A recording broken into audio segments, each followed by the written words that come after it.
Hi, I'm Winston McLovin from Radio Free Winlove. I'm here with Jennifer Lebedoff, a very local and a very charming human. Welcome. Thanks, Winston. What a great little festival we're at here. I know, I love it.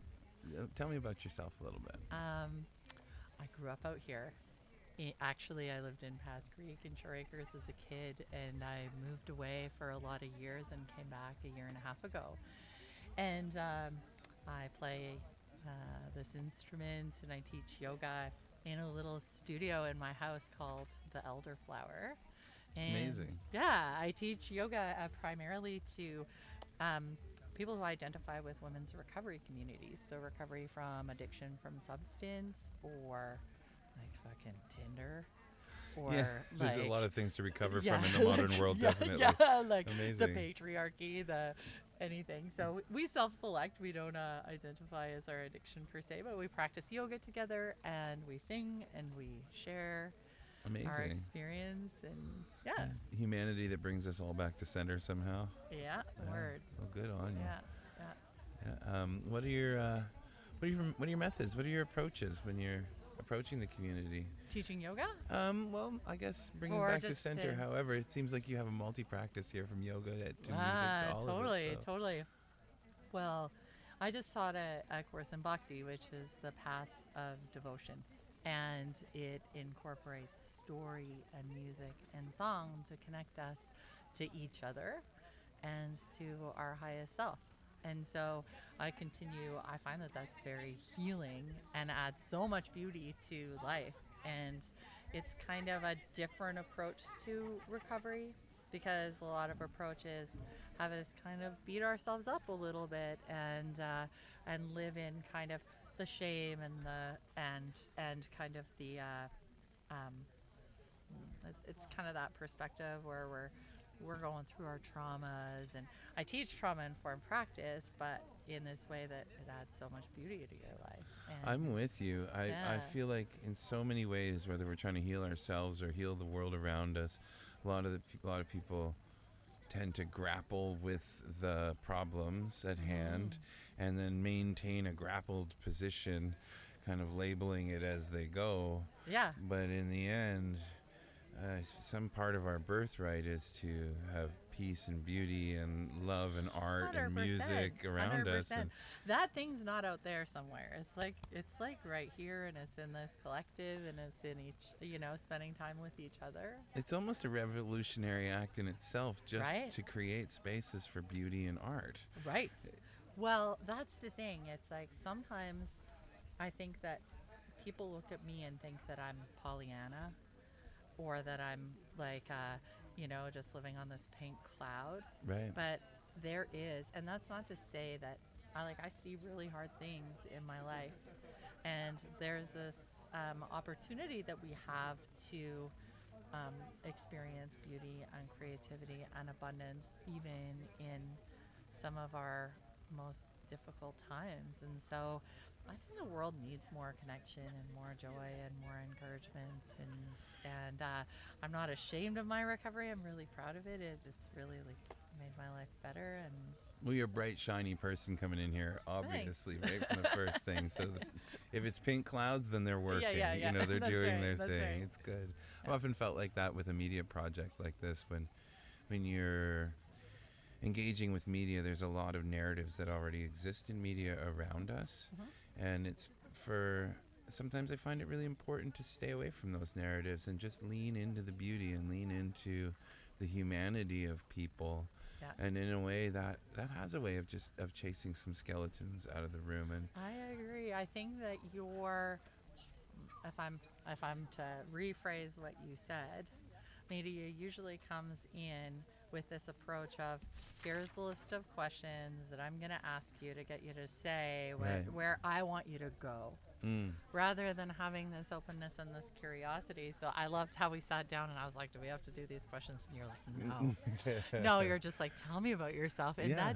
that's what we need to do more in life, right? Is Here's to that. not to like have this like, I need to get there. And that's so much of even yoga practice, you start practicing yoga and you're just like, I need to be in the front row and I need to be the best yogi, and I'm gonna just like I'm just gonna like practice so hard. I'm gonna do pranayama for 2 hours a day. I'm gonna meditate. I'm gonna do this, and it's just kind of like this, like just like letting it go, having this curiosity. Oh, what am I feeling in my body? What's going on over there? And just kind of letting go of What can my elbow do today that it yeah, hasn't done yeah. before? Or my heart, Yeah, true. right? Like Yeah. so many times it's about there's this like multiplicity in people. There's all of these, and there are all of these aspects of yoga, and people tend to, you know, expect that it's a fitness class, or that Right. yoga is this thing for just your body. Right. And Yeah. yoga is also music, and it's breath, and it's like philosophy, and it's community. Oh, I hear that. Yeah. Yeah, very much. Yeah, it's a. If you go right back to, Indian practice around it, I don't think India ever really claimed it as strictly a physical modality. I think No. Westernization has maybe brought that part to the forefront. But as with anything, you start digging in, Yeah. you're gonna find the gems in And there. I actually think, as you know, a white woman playing an Indian instrument, singing in Sanskrit, I've grappled with that a little bit, and I think it's honoring yoga's roots by teaching all of the aspects and not just taking one aspect of yoga and sharing multiple, aspects of the tradition. And then also, I was speaking to a Indian yoga teacher, and I said, "What do you think of a white woman chanting on a harmonium?" And he's like, "Who could have a problem with love? Like, Yeah. you're spreading love." He's like, "Keep doing that."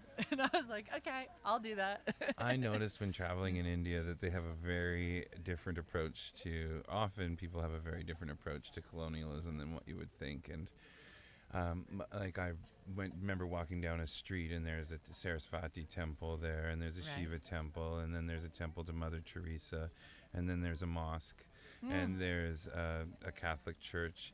Yeah. And this is in South India, where people from lots of different places have been going through there for a long time, Right. bringing their temples with them, and sort of the polytheistic sort of inclusionary aspect of Hinduism was just like, sure, bring another one. Yeah. This is Yeah, great. yeah, Oh, yeah. well, okay, so on Christmas we'll go to that one. On Yeah. Shiva Ratri we'll go over to Yeah. that one. And there's a general wholehearted acceptedness for humanity and Yeah. these energies at work. And Yeah. it's a beautiful thing. And I mean, that's one of the reasons I'm coming back to the valley, Right. because that's what we have here. True It that. felt like home when I was a kid, and lots of family history here.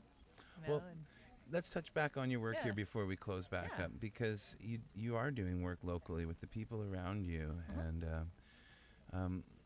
well, are you open to clients? Are you seeking new client work? every Sunday at 5 o'clock, Mhm. we have yoga class. It's free. It's for anybody that identifies with women's communities. We have women that come that are, like I said, recovering from all kinds of things, from trauma and abuse to substance use to disordered eating. And yeah, it's free. The women that were coming, they knew that I wanted to build a sauna one day, so they started this sauna fund tin, but it's like not necessary that you put a couple bucks in the sauna fund tin at all. Right. That was Customary, just something perhaps. that they got going. Sometimes people bring kindling for the fire to warm the place, and Right. but mostly it's just about gathering, practicing yoga together, singing together, and then we have tea and share. So it's every Sunday at 5 o'clock, and I'm on Instagram at the elderflower yoga, and then Emily from Moonlit Digital is just making an elderflower yoga website so that I could post like some other kind of workshops and things like that. But yeah, every Sunday at 5. This Sunday it's at 6 because I'm teaching a class here, and then I have to like route back to my place across Right. the river. So yeah, and I'm just like in between Winlaw and Passmore, and yeah, I can just send you the instructions because I'm not really on Google, but Oh, well, it sounds Yeah. like folks out there, listening and watching this, will be able to find that if they go to your Instagram account yeah, and start reaching yeah, out they to you. can just reach out locally. to me and I'll let them know. And yeah, it's every Sunday. Well, thank you for your work in the world Thanks. and your offerings at this festival as well. Yeah, And it's a lot of fun. yeah, So good to meet you. Sundays are our evening as well. It I sounds know. like right after you're done your work with folks, it's probably a good time to relax and turn on the radio. That's what I usually do. Right. Yeah, I'm gonna have to come up and like bring my harmonium sometime. And Oh, play our some door is tunes. open, yeah, for locals out there. If you're around on our Sunday evenings, Yeah. you know, if you know that there's a live show going on, just come and knock on the door. Yeah. It's great. Well, maybe I can like play some tunes. Oh, I'd love to book a with you set. guys. That'd be That would be great. Yeah, wonderful.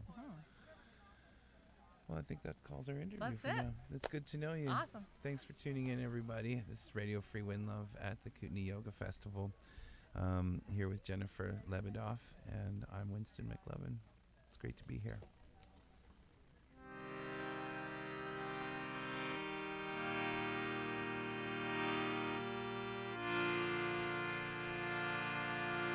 Winston McLovin, you have the best name. It's not my name. It is now. Yeah. Many Winstons.